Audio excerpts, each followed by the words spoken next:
Hi, good morning, guys. Welcome to Pandu English Academy. I am Bhagirath Godara with a new video. This is the video for class 6th, lesson 2nd. This is the last video of the second lesson. आज second lesson over हो जाएगा. उसके बाद हम जो आगे वाला lesson start करेंगे. सो इस लेसन के अंदर हमने डाइवर्सिटी एंड डिस्क्रिमिनेशन के बारे में अध्ययन किया है कि डाइवर्सिटी क्या है और डिस्क्रिमिनेशन क्या है. मैंने आपको पहले कई वीडियो में बताया है कि diversity is the part of life. जीवन में डाइवर्सिटी होना चाहिए, but we should never mind to discriminate. हमें कभी डिस्क्रिमिनेशन नहीं करना चाहिए. All human beings and everything in this world, in this universe is unique. सभी चीजों का अपना अपना महत्व है. न तो कोई चीज बहुत ज्यादा इंपॉर्टेंट है और न कोई चीज बहुत ज्यादा अनइम्पोर्टेंट है. न कोई धर्म बहुत ज्यादा अच्छा है और न कोई धर्म बहुत ज्यादा खराब है. सभी के अपने अपने जीने के ढंग हैं. So we should always consider all things are equal. तो यही चीज हम इस लेसन में पढ़ रहे हैं. आज इस वीडियो का ये लेसन का लास्ट वीडियो है. सो आगे बढ़ने से पहले निवेदन है कि वीडियो को लाइक करें, सब्सक्राइब करें, चैनल को सब्सक्राइब करें, वीडियो को पूरा देखें.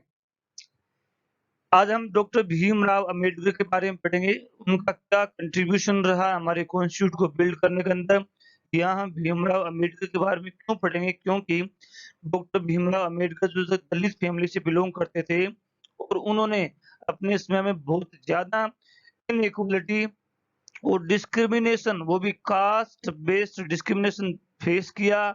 और उन्हीं को फेस करते उन्होंने हमारे कॉन्स्टिट्यूट के अंदर ऐसे बदलाव किए जिससे कि इक्वलिटी का फॉर्मूला डेवलप हो सका. आगे हम पढ़ते हैं. Doctor Bhimrao Ambedkar 1891 to 1956 is considered the father of the Indian constitute. Indian constitution का फादर माना जाता है. It is also the best known leader of the Dalits. और ये दलित का सबसे अच्छा जाने जाने वाला लीडर था.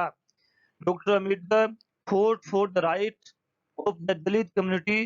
डॉक्टर अम्बेडकर दलित कम्युनिटी के अधिकारों के बारे में लड़े थे. He was born into the Mahar caste. Mahar मैंने बताया था, एक लोअर कास्ट कंसिडर की जाती है महाराष्ट्र के अंदर, which was considered untouchable. The Mahar were poor. The Mahar का मतलब है कि मेहर कम्युनिटी, मेहर जो कम्युनिटी काफी गरीब हुआ करती थी. and owned no land, or children born to them also had to do work their father did. और उनके पास बिल्कुल भी लैंड नहीं थी और लैंड रखने का उनको अधिकार भी नहीं था. ऐसा सोसाइटी ने नियम बना रखा था. उनके पैदा होने वाले बच्चे वही काम करते थे जो उनके पेरेंट्स किया करते थे. They lived in a space outside the main village and were not allowed into that village.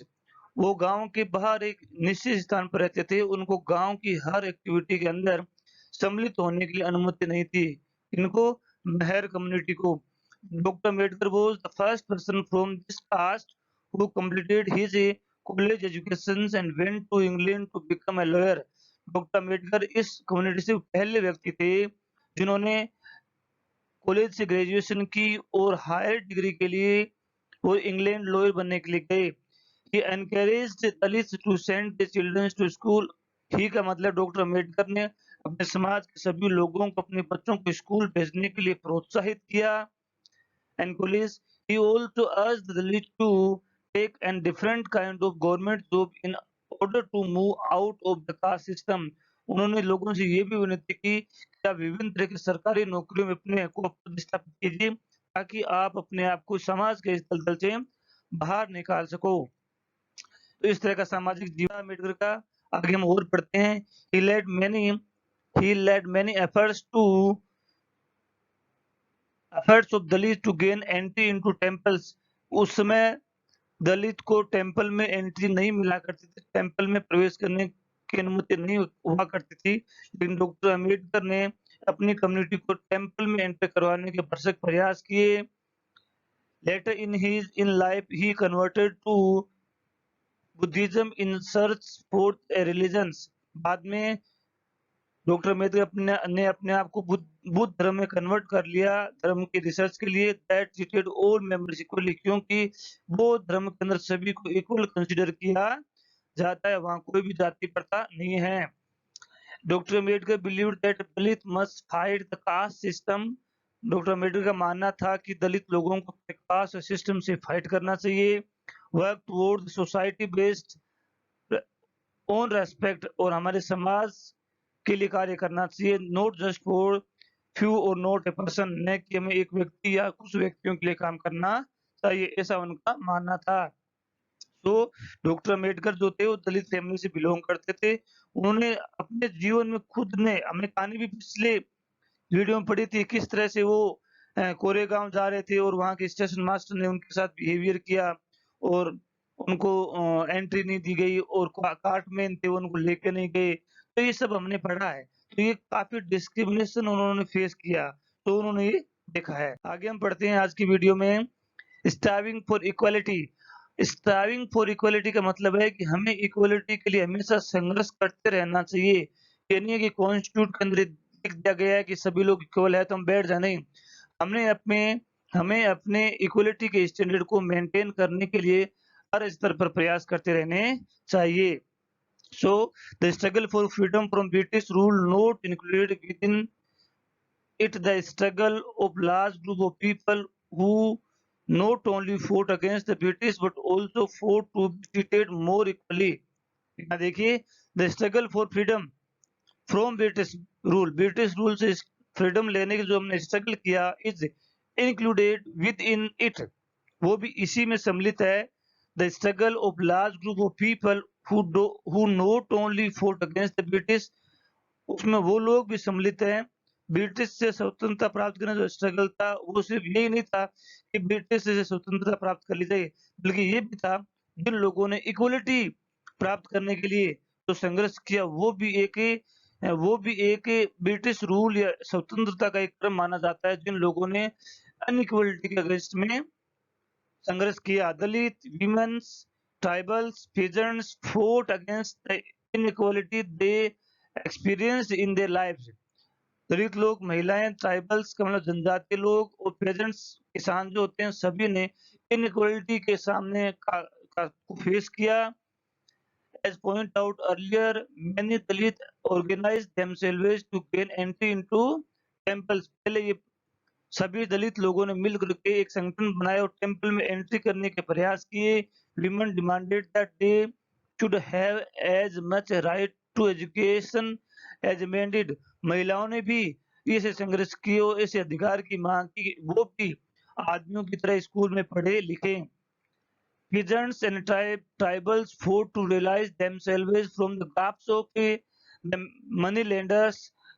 Peasants किसानों ने और ट्राइबल जनजाति लोगों ने पहचाना कि किस तरह से मनी लेंडर जो उनको उन पे कब्जा जमाए बैठे हुए and high interest they were charge, किस तरह से वो लोग उन पे हाई इंटरेस्ट पुट करते हैं, ऐसा भी उन्होंने देखा। सो इक्वलिटी जो है, इक्वलिटी को एक्सेप्ट करने के लिए हमें कंटिन्यूअली संघर्ष करना पड़ता है। आगे हम और देखते हैं, when India became a nation in 1947, our leaders too were concerned about the different kind of inequality that existed। जब हमारा देश आजाद हुआ था उस समय बहुत सारे हमारे देश के नेता हमारे देश में व्याप्त इनइक्वलिटी के बारे में परिचित थे, उन्हें पता था कि देश में इनइक्वलिटी है। Those who wrote Constitution of India, a document that laid out the rule। Constitute का मतलब होता है कि कोई भी एक राजपत्र जो देश में शासन प्रणाली को डिसाइड करे। by which the nation would function, were aware of the ways in which discrimination had been practiced in a society।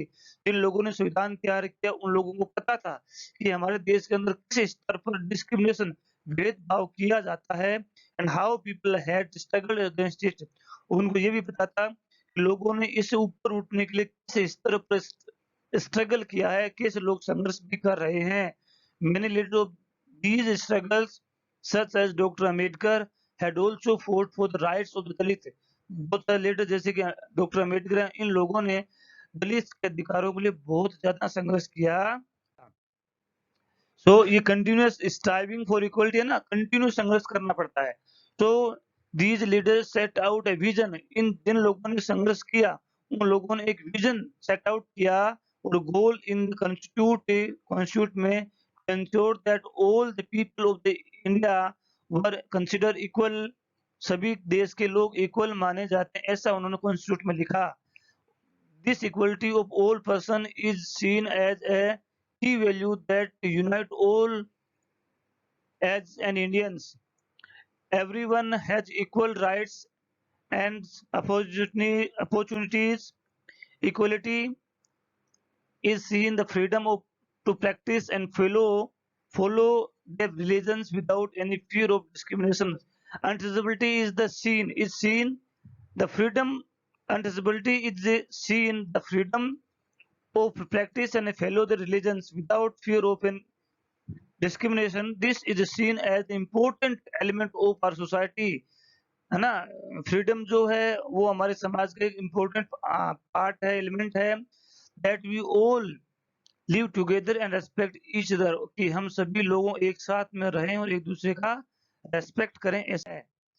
Next, do these ideals were enshrined in our constitute, इस तरह के विचार कौन से, कि ऑल आर इक्वल्स, इस तरह के जो विचार हमारे कॉन्स्टिट्यूट में एनश्राइंड है। This chapter points out that inequality exist even today, कि हमारे देश में इनइक्वालिटी आज भी मौजूद है। Equality is a value that we have to keep striving for and not something which will happen automatically. Equality is a value, equality एक value है that we have to keep striving, जिसके लिए हमें हमेशा संघर्ष करते रहना पड़ता है। और and not something which will happen automatically, नहीं कि हम ऐसा सोच लें कि ये तो अपने आप ही हमें मिल जाएगी, नहीं, हमें उसके लिए कंटिन्यूअली संघर्ष करते रहना पड़ता है। People struggle and positive actions by the governments are necessary to make this a reality for all Indians. लोगों का संघर्ष, people struggles and positive action by taken by government, लोगों का संघर्ष और सरकार के द्वारा लिए गए सकारात्मक कदम इस इक्वलिटी को बनाए रखने के लिए इंपॉर्टेंट स्टेप माने जाते हैं। तो आज हमने इस लेसन के अंदर डेमोक्रेसी में डाइवर्सिटी क्या है, डिस्क्रिमिनेशन क्या है, ये ह्यूमन लाइफ के लिए इंपॉर्टेंट है कि डाइवर्सिटी तो होनी चाहिए, लेकिन डाइवर्सिटी तो होगी, क्योंकि कोई चाहे एक ही कम्युनिटी, एक ही जाति के लोग क्यों न, तो भी डाइवर्सिटी है, क्योंकि उनमें कोई बौना है, कोई लंबा है, कोई गोरा है, कोई काला है ना? कोई कुछ भी बोलता है, कुछ खाते हैं, तो डाइवर्सिटी समाज का एक पार्ट है, लेकिन हमें उसमें डिस्क्रिमिनेशन नहीं करना चाहिए। I think you have understood this chapter very well. If you understood, like the video, subscribe the channels and keep it sharing. Thanks for watching. Have a nice day.